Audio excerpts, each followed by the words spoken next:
Ya, untuk Onyx, bounce back masih bisa mereka lakukan, tapi jangan sampai mereka termakan dari early-nya kembali Lin Coach. Ya, mereka harus tahu ya, mereka harus tahu power mereka ada di mana.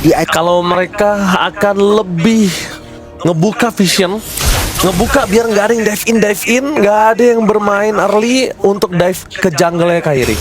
Tapi bisa gue bilang one-one ini salah satu hero yang sangat-sangat menyebalkan ya di game pertama, dan langsung di-ban juga. Respon yang bagus dari Onyx. Dari sisi emblemnya 3 ability, ada movement speed tambahan untuk 3 hero, dan galaknya Xavero nggak kendor sama sekali. Oke, tapi Xavero ternyata dipukul kembali dan first blood didapatkan oleh Sans. Ini dia pembalasan atas dendam dari first blood dia di game yang pertama, ternyata membawakan hasil. Untuk kali ini Kairi sudah berada di level 4, dan bahkan kalau tadi Mountain Shocker terpop up mungkin ada kasus yang berbeda dari top lane. Iya, tapi inilah gameplay Onyx.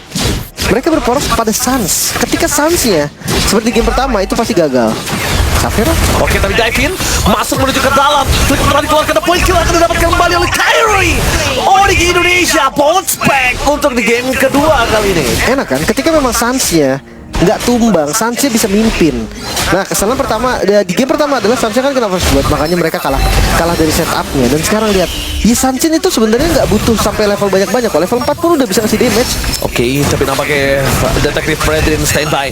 Waduh, dengan ada satu final slash yang mereka keluarkan cukup mengganggu para pasukan dari tim Onyx. Tertangkap, tapi nampaknya Lutfi Pressword-nya masih berhasil mendapatkan satu poin kill, tapi Lutfi tertangkap dari sana. 2 poin kill akan didapatkan para pasukan dari tim CFU. Mereka tidak mau tinggal diam, mereka ingin menukar di mana Lutfi menjadi poin kill yang sangat mahal. Pertukaran di turtle yang di awal masih dimenangkan oleh CFU. Seperti tidak satu suara loh Onyx. Di awal yang tadi udah bagus banget ya, ketika poros Sansnya udah jalan dengan baik dan benar. Tapi di turtle pertama mereka coba lagi untuk melawan takdirnya, dimana memang Fredrin ini harusnya memang lebih kuat di turtle yang pertama, dan mereka coba fight itu. Detektif Fredrin lagi-lagi berhasil mendapatkan turtle yang cukup mahal, Lid. Kita bakal melihat di sini replaynya, Lid. Dan ini yang gue maksud ya, ketika memang Kairi lagi farming, oke, kenapa nggak ditugaskan untuk mundur aja dulu? Kenapa Lutfi-nya masuk? Itu dia pertanyaannya. Kedua, setelah Lutfi-nya masuk, ini jadinya mau team fight atau enggak?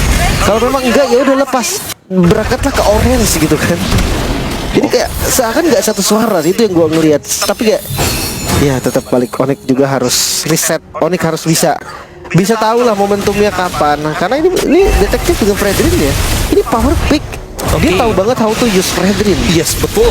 Tambah lagi yang bisa kita saksikan adalah tadi Kiboy memang udah momentumnya udah bagus, cuma dengan tidak keselarasan target apa yang mereka lakukan yang akhirnya membuat mereka di dalam kondisi ya tidak terlalu unggul. Yang tadinya udah unggul sekali, udah mulai terkejar. Memang goldnya 1000 gold, tapi jangan lupakan dari 1000 gold ini dengan turtle yang kedua mereka bisa langsung turun, bahkan bisa sama. Iya. Cuman sekarang lihat kondisinya ya, 1000 gold tuh nggak jauh sih. Gua rasa di menit, ya hampir ke menit 4 ya. 1000 gold keunggulan dari Onyx, karena memang turtle pertamanya tadi didapatkan oleh CFU. Sekarang tugasnya ya berarti split push dulu, mungkin kontrol dari XP lane-nya dulu bareng sama Lutfi. Karena gankingnya gue nggak ngeliat sama sekali nih Onyx. Mereka lebih ke sabar, defensif aja. Mereka yang nunggu teman-teman dari CFU untuk ngebuka duluan. Karena memang ya balik lagi, mereka nggak punya hero badan pasti. Lutfi belum join, berarti memang nggak ada yang di depan. Kiboy nggak mungkin bisa di depan. Badang tuh tipikal yang nggak bisa langsung di depan banget gitu loh. Tapi nampaknya Xavero udah mulai sadar kalau bakal coba dipukul mundur ke belakang. Langsung bonify game set key untuk kali ini Xavero. Informasi yang didapatkan berbeda dengan game pertama dengan Flicker. Ada baiknya memang bonify harus ditutup menjadi cancel decision untuk CFU Gaming yang akhirnya mematahkan pergerakan mereka yang tadinya hampir mendapatkan keuntungan. Tapi lihat di depan sana posisi itu karena dia cukup besar, saksi sekali dengan Ferguson pengen memiliki more defensive, dibalaskan kembali dari Purify. Telah terpop up dua gameplay yang berbeda. Sasuke akan menggunakan apapun, tapi Detektif Fredrin available kali ini mencoba disodongkan dan Retribution from Kairi berhasil mendapatkan dan still turtle dari tim CFU Gaming. Bahkan waduh harus take down di depan sana ketika OP tidak bisa memberikan damage, dan waduh akan menjadi point kill yang sangat berarti karena Onyx bisa langsung bermain di arah EXP. Onyx langsung bisa bermain di arah mid lane-nya. Iya, dan ini keunggulan yang mulai terlihat. 2000 gold naik ya, ada progress nih. Retribution yang on point tadi dari Kairi, belum lagi dengan point kill yang didapatkan oleh Onyx. Perlahan tapi pasti Onyx mereka unggulin dari goldnya. Masih banyak sekali pattern farming yang bisa dieksekusi sama Kairi juga. Jadi kayak ini banyak dari jungle yang masih ada gitu loh. Ya untuk invade jungle mungkin nggak usah buru-buru deh. Kayak mereka bermain di daerahnya mereka dulu untuk saat ini ya. Jadi jangan sampai ada celah nih. Sebisa mungkin jangan berikan CFU celah. Mereka sangat-sangat bisa ngambil kesempatan dari celah tersebut. Iya, detektif Fredrin memilih untuk mundur ke arah belakang. Tapi nampaknya lihat di sana tsunami slam-nya gagal karena Keyboy Panic dari first take yang sangat baik dan membalikkan dengan poin kill dari Stafero. Menandangkan Skype seri saja lebih. Hampir saja bisa mendapatkan sosok dari OP. Tapi sayang sekali Flicker for Defensive telah membuat OP selamat. Dan Onyx Indonesia udah makin snowball, makin menggulung keuntungan yang mereka miliki. Jadi ya Thunderbelt. Ya walaupun memang dari roamer ya, badangnya kan bukan badang X-Pin, tapi Thunderbelt adalah item yang paling enak untuk badang. Dia bisa nge-trigger secara cepat, late game-nya juga jadi lebih kuat. Sementara untuk Sansin langsung ke arah Blade of Despair, sepertinya dia tidak mencari 40% cooldown. Hanya ada 20% cooldown aja nih dari sepatu dan juga dari Hunter Strike. Tapi nggak masalah sih, selama damage-nya memang eksplosif, iya kenapa enggak? Oke, kayaknya akan di-trigger teamfight terlebih dahulu supaya turtle mereka akan free di depan sana. Fokuskan dari tim Onyx Indonesia. One by one situation berikan Xavero, tapi damage-nya terlalu besar diberikan. Suns is coming. Purify masih bisa di tangan dari Sing, tapi nampaknya tidak berhasil men-trigger dari Suns. Meanwhile, fokuskan dari tim Onyx Indonesia yang mendapatkan informasi no zaman force untuk kali ini. Kyrie available untuk menuju ke turtle. Boxy CC telah siap mengudara. Kontes Tapi mantap, para pasukan dari tim Onyx mereka tidak mau terlalu terburu-buru. Akhirnya mereka sabar. Face crack di depan sana. Ada Slash menuju ke seorang keeper dan lebih. Dia bisa terlalu sakit tapi bahkan retribution dari Kyrie berhasil mendapatkan turtle. Si menzoning out Suns. One by one situation dan bahkan lebih semaksimal mungkin untuk menutup dalam persaingan si Agil Gaming. Dan lebih ter-takedown. Meanwhile Kyrie ter-shutdown. Oh my god, Luffy telah memberikan badan dengan maksimal. Zoning out 3 pemain yang mereka lakukan. Tapi sayang sekali Lim, hanya Suns yang selamat. Untungnya Turtle tadi masih disecure oleh Onyx loh. Yes. Kalau enggak ini hanya ada kerugian yang diterima oleh Onyx. Itu pun tetap rugi. Lihat goldnya turun 1000. Dan ya kita bahas ulang sedikit di mana Fury of the Phoenix ini yang menjadi momentum baliknya mereka. Retribution memang on point. Tapi lihat setelah Kyrie dapetin Turtle, team fight yang terpecah menjadi dua. Kyrie yang terlalu bersemangat maju lagi ke depan dan akhirnya bisa dipunish. Walaupun dia dapetin 1 kill.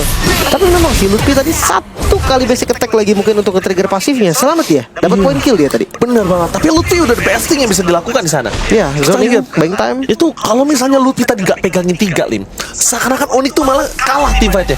Langsung buyar.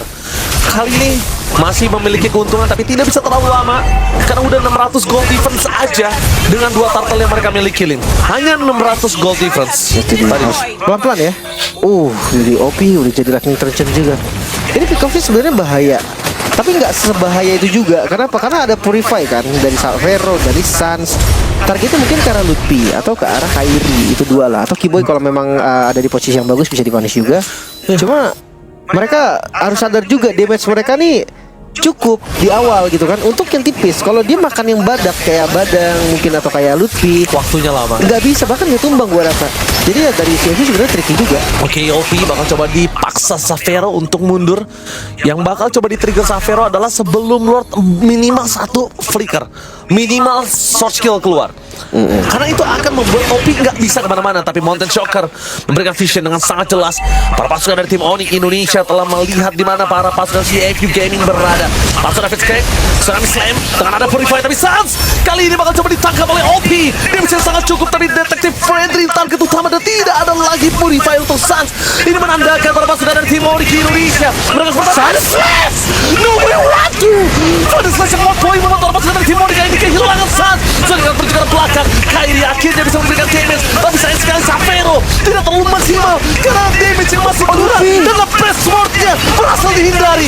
Cuma Luffy harus tumbang. Tapi Kyrie tidak akan meninggalkan dia. Detektif Friendly akan coba diambil. Tapi one last dan Flicker for nothing from Keyboy. No way.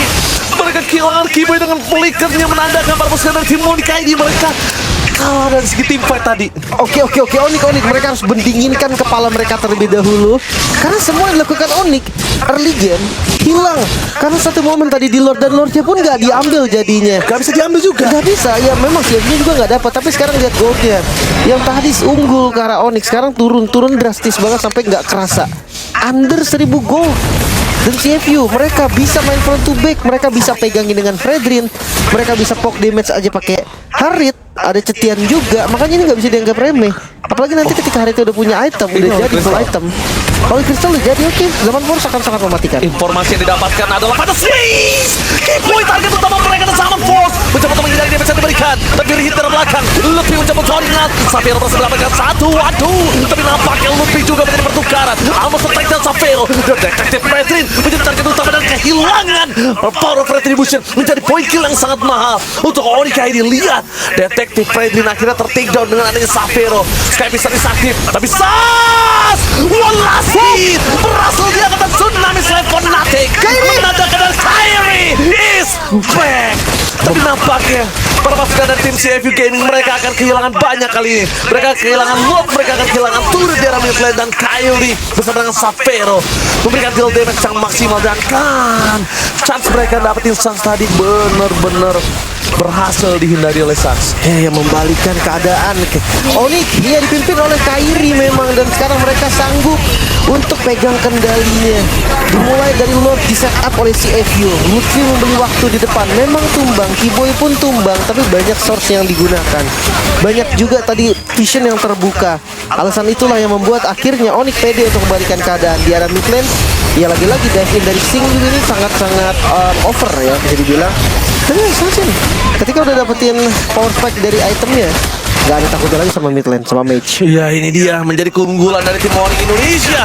Bondspeak 2800 gold difference langsung menunjukkan kalau misalnya power dari Samsin udah bisa melakukan team fight dengan maksimal. Dan bahkan Xavier, Skypiece yang dia miliki juga udah punya stack yang cukup untuk menghancurkan depan dari CFU Gaming. Tiba-tiba langsung 3000 lagi loh goldnya, stack udah 500, KPSR 47. Ya, oke banget sih. Front to back udah bisa mereka mainkan sih saat ini. Kelas. Mereka bisa kuat sih lawan Detektif Fredrin harusnya Lim. Iya, kelas itemnya tadi Rocklow berarti ya. Tapi kita akan lihat Lord seperti apa yang sudah diambil oleh Onyx. Oke, Moxie menuju ke arah Kiboy tadi dengan adanya Fist Break. Kiboy tidak bisa ditangkap. Informasi yang udah didapatkan adalah memang tidak ada lagi Lord, tapi ternyata initiate didapatkan oleh Luffy. Target utama mereka langsung ada Tsunami Slime yang dihindari dengan adanya Purify. Fury of the Phoenix. Kali ini Detektif Fredrin nggak boleh lupa kalau Xavier memiliki damage yang cukup besar. Pada Slayer menuju ke Luffy, masuk ke dalam turret, damage dan Luffy instant kill. Damage dari turret, Xavier menjadi target utama. OP mencoba untuk menghindari Rhapsody, tapi Rhapsody bernyanyi dengan sangat sakit di depan sana, membuat para pasukan dari tim CFU Gaming mulai kembali lagi mengkikis keuntungan di tangan dari Onyx ID. Harus sedikit sabar gak sih? Karena mereka kan, ya kita tahu counter setup yang mungkin banget dilakukan oleh teman-teman dari CFU. Mereka punya Final Slash, mereka punya Fury of the Phoenix. Jadi nggak boleh juga sembarangan masuk dari Onyx ID. Apalagi ditambah dengan Lutfi yang ketika dia masuk dia nggak bisa keluar lagi. Dia masuk ke dalam turret lagi tadi. Itu dia damage-nya yang tadinya kurang jadi cukup karena tarat. Divine Glaive udah jadi juga. Harit tersisa satu item terakhir. Ini bebas banget, dia mau pakai Immortal bisa, Winter bisa. Damage lagi mungkin Bloodwing. Wah, kalau dia Blood Wings juga depannya sama-sama bisa dirontokin. Kiboy sekalipun dia nggak bakal kuat tahan. Kiboy nggak bakal bisa nahan damage yang diberikan oleh Harit. Main Itu. poking aja, Kiboy bisa cakatul maut. Ya itu yang gue maksud tadi sih. Ini perbedaannya ada di sini sekarang. Walaupun goldnya memang dipegang oleh Onyx, tapi Onyx sendiri juga nggak boleh anggap remeh nih. Dari Harit, bukan hanya Harit lah, dari Cetiannya juga nih spawn skill udah lumayan enak. Glowing, Lightning, dan Divine Wave. Damage-nya udah masuk semua harusnya. Udah mulai bergoyang permainan dari tim CFU Gaming. Ini menandakan Onyx ID masih memiliki kesempatan dengan 3000 gold difference yang mereka miliki. Tapi jangan lupakan turret hanya berbanding sedikit saja. Menuju ke arah satu tim fight kembali terjadi. Detektif Fredrin mulai terperangkap, tapi Sing mencoba saling out. Fury of the Phoenix lagi bergerak Luffy. Damage dari Kyrie. One by one situation berhasil saling out. Detektif Fredrin memang tumbang dan Onyx memberikan kembali keadaan. Dan bahkan Xavier tidak boleh termakan oleh nafsu. Habis break dan crack dari Kiboy menutup jalan para pasukan dan tim CFU. Tapi sayang sekali dibalikan dengan double kill yang mahal. Mereka membalikan dengan double kill dua badan yang dimiliki dari Onyx. Oke. Tapi sekarang Lord terbuka, bisa di setup. Wait, Gary ada steal kah? Ada harusnya ya. Ada. Dan ya, ini bisa jadi free, bisa dibilang free lah, karena memang nggak ada kontes juga 3 member dari CFU yang gugur.